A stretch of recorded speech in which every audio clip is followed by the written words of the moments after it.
Hoje vamos falar um pouco sobre como abrir uma marcenaria. Seja ela hobby ou profissional, e é por isso mesmo que estamos aqui sentados para um bate-papo bem bacana. É isso aí, então prepara a pipoca, aquela coquinha gelada e roda a vinheta.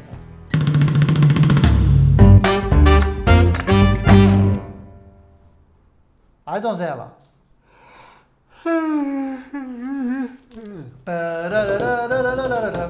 Vai, 1, 2, 3 e... Fala pessoal, eu sou o Luciano. E eu sou o Leandro e você está no canal Empoeirados, onde você aprende marcenaria de forma fácil e divertida. Muito bem. Pessoal, é o seguinte, ó, a gente resolveu fazer esse episódio aqui, até nós já falamos um pouco em um podcast, né, que nós fizemos. Sim.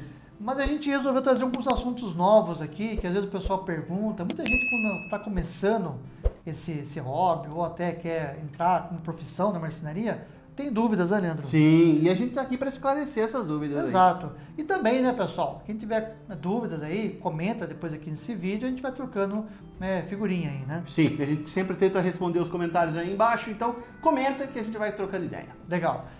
Vira e mexe, chega aqui gente na loja, né, Leandro? Isso. Que às vezes o cara tá começando e tal, daí ele quer comprar um monte de ferramenta, ele fica até meio louco aqui, ele fica olhando aqui as ferramentas aqui, né? Parece criança, né? Parece criança numa loja de doce. E às vezes assim, né? O cara não sabe muito bem por onde começar, qual ferramenta comprar, qual máquina que de repente começar mesmo, vou comprar uma serra circular, uma serra de mesa.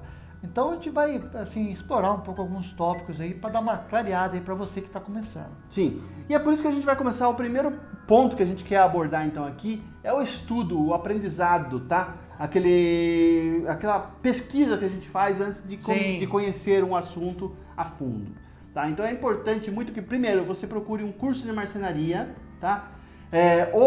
Não tenho dinheiro. Cara, na internet tem muito assunto de graça aqui no YouTube que você pode aprender bastante, né? Exato. Na verdade, assim, esse primeiro estudo, né, é para você também dar fazer uma varredura aí, né, de mais ou menos de alguns canais, até pode ser, né, por exemplo, nosso canal é um caso, mas pode pegar outros aí, tem vários canais do Brasil. Sim. E lá de fora também, né? Sim. Você pode dar uma olhada, tal, vai lá no Instagram, começa a seguir lá o pessoal lá do Pinterest, né? Uhum. O próprio Google também tem muita coisa legal lá para você se inspirar, até para você saber mais ou menos o ponto de partida, né? Isso, para você entender o tamanho que é essa área de marcenaria, para você entender as divisões que tem dentro da marcenaria, para você entender em qual delas que você vai melhor se adaptar e qual delas que você quer praticar mesmo. Exato. Assim, eu vou dar um exemplo meu pessoal aqui. Quando eu comecei, né, quer dizer, eu já gostava de marcenaria, tá, mas assim, de vez em quando mesmo, eu trabalhava, tal, então eu fazia algumas coisas em casa, né?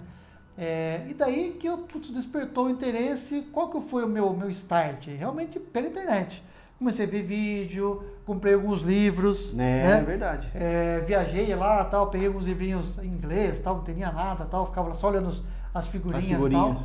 E daí eu fiquei sabendo, né, eu e o Leandro, a gente mora aqui em Salto, mas em Itu tinha um curso de marcenaria de graça. Isso, né? de graça. Foi de graça, machado. Quer dizer, fui lá, me inscrevi, até foi difícil, porque era bem concorrido, né?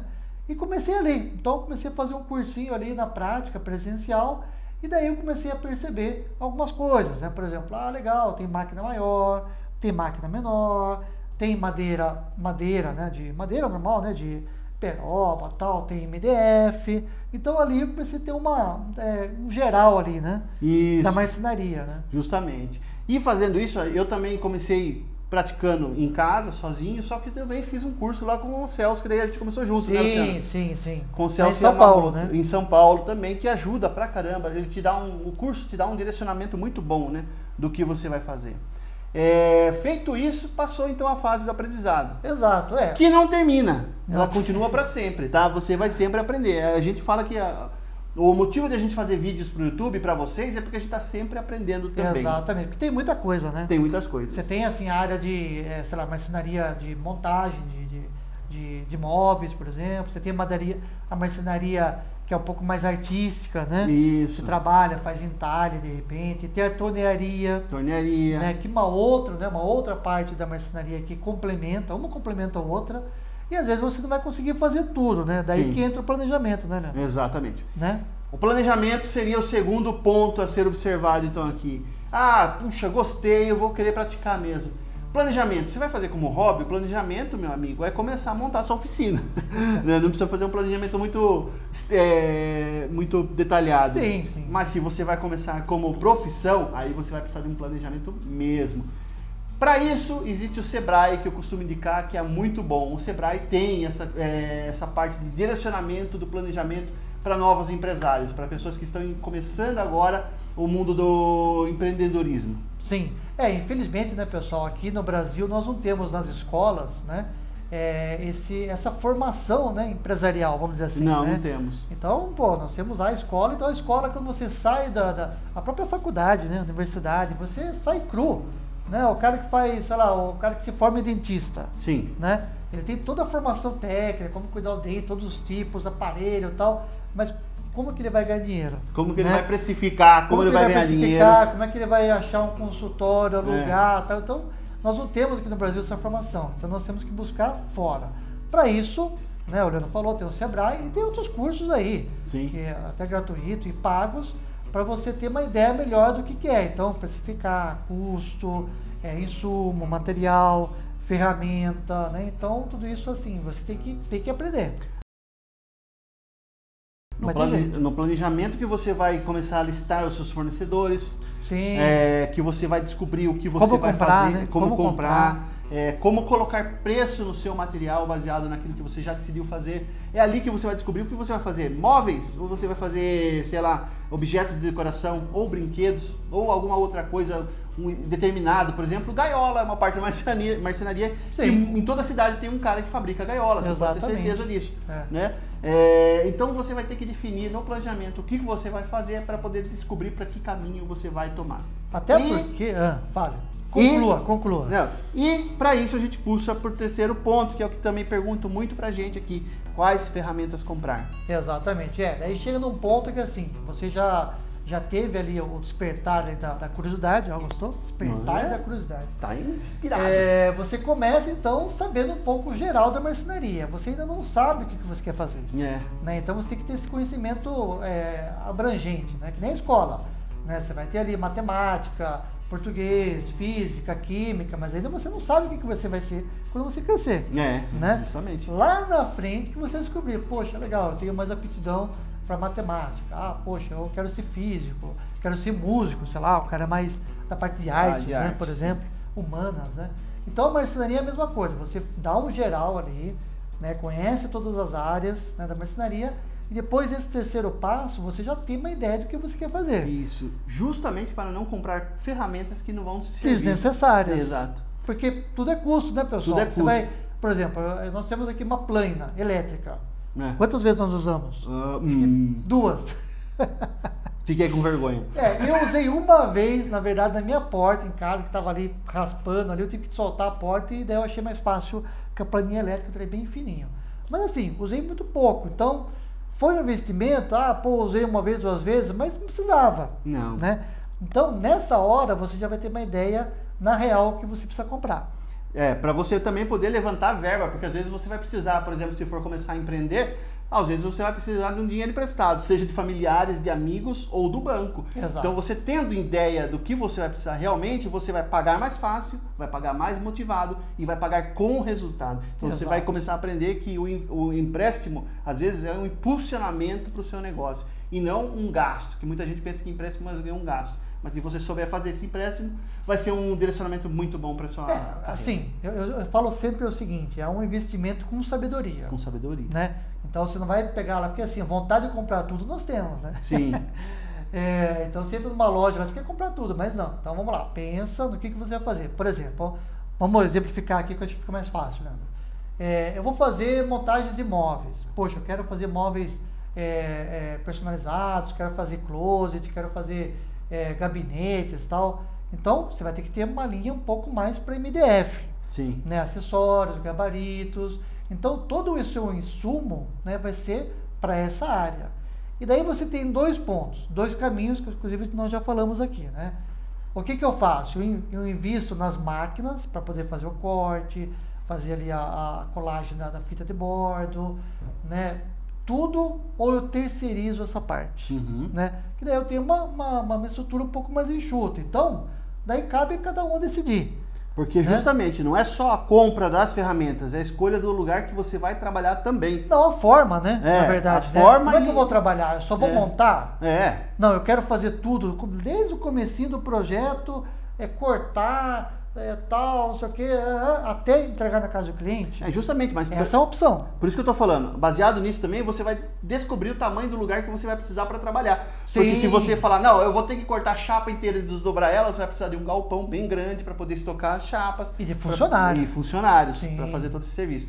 Ah, não, eu não vou precisar porque eu vou comprar de terceiro, eu tenho um parceiro que vai fazer esse corte para mim, então você já não vai precisar de um lugar tão grande, você vai precisar de um lugar menor para fazer somente a montagem. Sim, exato. Até nós fizemos um vídeo, né, sobre isso, né? Como é que é? O marceneiro de uma parafusadeira, né? Isso, que foi bem legal. Pessoal, hoje é possível, né? Não desmerecendo a pessoa que tem marcenaria. Não é desmerecer. Né? São formas diferentes de trabalho. Isso. Certo? Então, assim, uma pessoa que tem lá uma caixa de ferramenta ali, uma serrinha, uma parafusadeira, ele consegue trabalhar com marcenaria. Consegue. Hoje, assim, nós temos aí CNC, tem fábrica que terceiriza esse serviço, vende esse serviço. Inclusive, nós temos aqui em Salto, deve ter umas 2, 3, mas, imagina em São Paulo. Então. Quantas não tem, né? Deve ser muito. Então, assim, você tem que fazer o quê? Tem que fazer o projeto. Faz o projeto, manda lá pro cara, o cara corta, entrega, de repente, na casa do cliente, né? E você vai lá e monta. Isso. Né? Claro que tem que ter todo um esquema, um cronograma certinho, para você poder atender bem o seu cliente. Né? Em relação ao esquema, agora a gente está falando muito do profissional, né? Sim, mas e o robista? Isso que eu ia falar. E o robista, Leandro? O robista, então, ele vai precisar, por exemplo, o robista geralmente é o cara que precisa de mais ferramentas, né, Luciano? Por quê? Porque o robista vai fazer tudo, desde peça pequena a peças grandes. Né? Então você acaba tendo, por isso que a gente tem esse tanto de ferramenta aqui, porque a gente faz tudo, né? Exato. A gente não tem um foco, a gente não tem um caminho, porque a gente não vende nossas peças, o nosso negócio é outro, né? São produzir vídeos para vocês, então a gente precisa ter todas as ferramentas. Para poder passar a informação para vocês aí. E o robista, nós temos clientes nossos que o hobby dele é comprar ferramenta, o hobby dele é colecionar ferramenta. O cara não faz nada, mas ele tem um monte de ferramenta. Tem um monte de ferramenta, e ele tem uma de cada marca, geralmente, ou ele gosta mais de uma marca, ele vai lá e pega aquela marca e faz a linha completa. É um hobby também. Na verdade, assim, ter à disposição ferramenta sempre. Isso. Então o cara foi lá, puta, eu preciso cortar um pontalete, preciso de uma serra sabre X PTO, sei lá, XY PTO. Entendeu? Então o cara tem essa ferramenta e tem essa lâmina. Isso. Né? É uma outra. Cada um. É um outro foco, exatamente. Mas geralmente assim, hobby, é importante você também começar pé no chão, né? Não precisa também ficar desesperado e comprar todas as ferramentas. Lembra lá no começo, poxa, por que eu precisei comprar uma plana elétrica? Para mim não faz sentido. Hoje eu vejo que foi um investimento desnecessário. Né? Então eu poderia comprar uma outra ferramenta que eu com certeza usaria muito mais aqui na oficina. Sim. O robista sempre vai comprar uma ferramenta que ele vai deixar de usar algum dia. Sim, tem jeito. A verdade é. É que nem cozinha, né? Panela, né? É que nem panela e cozinha. Você compra várias panelas. Eu vou fazer ali um bacalhau? Um bacalhau, sei lá, um bacalhauada. Bacalhauada, entendeu? Então você vai ter que ter ali eu não manjo nada, tá? Não sei se estou falando eu não sei cozinhar ovo, eu consigo queimar ovo cozido. Exato, então você precisa de uma panela específica para fazer esse prato, né? Só que você não vai usar sempre, você vai usar quando tiver esse evento. Isso esse mesmo. prato, né? O que, pensando então do lado profissional, nos leva à quarta dica, ao quarto direcionamento, ao quarto tópico, que é justamente ajudantes, funcionários. Eu acho muito importante, por mais que você vá começar a trabalhar sozinho, você vai ter que ter pelo menos alguém para anotar seus pedidos, para controlar a sua agenda, a não ser que você seja muito bom em fazer isso. Mas o principal ponto quando a gente chama profissionais hoje, Luciano, o que é? Furo. Mas como assim furo? Fazer furo? Não. Ele fura a agenda, gente. Você marca com um cara hoje e ele só vem daqui 3 semanas, né? Porque o cara não consegue controlar o próprio tempo. Isso é muito importante, controlar o tempo para você ter aqui, como que fala? Agilidade né? E rentabilidade do seu profissionalismo. Né? Olha, eu vou dar um exemplo que aconteceu comigo ontem, Leandro. Eu precisei trocar a hora do meu carro e tal, e acabei pesquisando na internet. Tem um cara lá que estava no primeiro, lá no Google, lá tal, digitei e tal, não sei o quê. Daí, preenche o formulário e tal, que retornaremos a jato, né? Super rápido. Fui lá, preenchi meu nome, a marca do carro e tal, não sei o quê. Até agora eu tô esperando. Você já trocou de carro e o cara até agora... Eu troquei de carro, troquei de óleo. Já a segunda vez eu tô até agora esperando o retorno do carro. Então, assim, é uma promessa que não foi cumprida. Sim. É a mesma coisa, você marcou com o cliente, você tem que estar na casa dele. Vou marcar aí para pegar as medidas.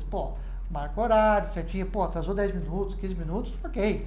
né? Ou se tiver algum imprevisto, ligar pro cara, ligar, né? E esclarecer o que com tá acontecendo. antecedência, ó, quebrou meu carro, pô, tenho que levar meu filho no hospital. Então você liga lá e fala, ó, vou me atrasar, ou podemos deixar para amanhã, né? Mas sempre com antecedência. E é por isso que eu acho importantíssimo um ajudante, nem que seja, sei lá, a sua filha do meio, a sua filha mais velha, ou uma sobrinha, mulher, né? a mulher, a sua esposa, né? Ou alguém que é vizinho da sua casa, um garoto mais novo, que tenha esse controle, que saiba controlar isso para você, para te ajudar. Isso não é despesa, é ajuda. Você precisa ter tudo isso realmente catalogadinho para você não perder clientes. E veja bem, começam a falar mal do seu trabalho. Não é o seu trabalho que está desorganizado, o seu trabalho é bom. Pode ser bom, mas mas sua o atendimento função do atendimento ao tempo é que não é. Então Exatamente. você precisa resolver isso, é importante. Agora sim, a gente está falando da parte profissional, né? Agora um hobbyista precisaria de um ajudante? Bom, acho que não, né? Ele pode de repente chamar um amigo ali para ajudar em algum trabalho, alguma coisa assim. Mas geralmente o hobbyista se vira sozinho, né? Se vira sozinho. Ou ele chama ali o filho, o cunhado, justamente. a esposa para ajudar, para carregar uma madeira ali e tal, em casa mesmo. Eu e minha esposa ali, ele mexe quando precisa de alguma coisa ali, às vezes eu chamo ela para me ajudar, para não ficar, né? Eu já não tenho mais 18 anos, né? Então eu preciso de uma ajuda às vezes. É por isso que tem aquele grupo de marceneiros Omega, que é do Morcegão, né? Nossa, Paulo Matias, dessa turma toda, dessa galera toda aí. É por isso que é um grupo muito unido e que está crescendo muito. Por quê? São todos robistas e se ajudam, né? Exato. Principalmente nisso. O robista, ele é muito unido, né? Então você sempre tem grupo ali de alguma dúvida. Pessoal, preciso colar aí uma madeira, qual a melhor cola que eu uso, né? Às vezes quer uma informação mais rápida, além do YouTube, né? Sim. Que é uma fonte de informação inesgotável. Você pode também recorrer aos amigos, né? Para tipos de dúvida, ou até realmente ajudar ali num trabalho ali no final de semana, por exemplo. Isso. Né? Então, assim, na verdade, qual que é a ideia, né? A ideia é você tentar, né? Só um ponto que eu queria comentar, Leandro, é o seguinte: muita gente começa a marcenaria como uma segunda renda, né? Então, às vezes é um hobby que se torna uma profissão depois. Então tem isso, às vezes o cara trabalha o dia todo, o cara é vendedor, por exemplo, trabalha com vendas, e à noite lá ele faz algum trabalho de madeira, por exemplo, ou até final de semana. E depois o negócio vai crescendo e tal, então, né, com o tempo ele muda a chavinha. Né, o hobby se torna profissão. Isso. E o que é legal, eu acho muito bacana, acho bem interessante. Então é isso, né, Luciano? Eu acho que deu para esclarecer bem a você que nos pergunta como montar uma marcenaria. Deu para esclarecer bem, tirar algumas dúvidas, esclarecer alguns pontos, né? Sim, aqui na verdade é um bate-papo rápido, né? Isso. Acho que dá pra gente falar em umas 3 horas. Dá para falar umas 3 horas. Mas para não ficar muito longo, a gente resolveu dar esses tópicos aqui básicos, principais, para você ter pelo menos uma ideia, um caminho, né? Para você seguir, né? E é por isso que eu espero que esse conteúdo tenha sido útil para você. Mais uma vez, obrigado pela audiência, pela paciência, um abraço e até a próxima. Até a próxima, pessoal. E lembrando, só para um parênteses, Leandro, lembrando que nós temos também um conteúdo lá no podcast, né, sobre esse assunto, como abrir uma marcenaria, e também acho que 15 ferramentas, né? 15 ferramentas. Para você começar, então a gente vai deixar o link aqui para vocês também. Fechou? Até, pessoal.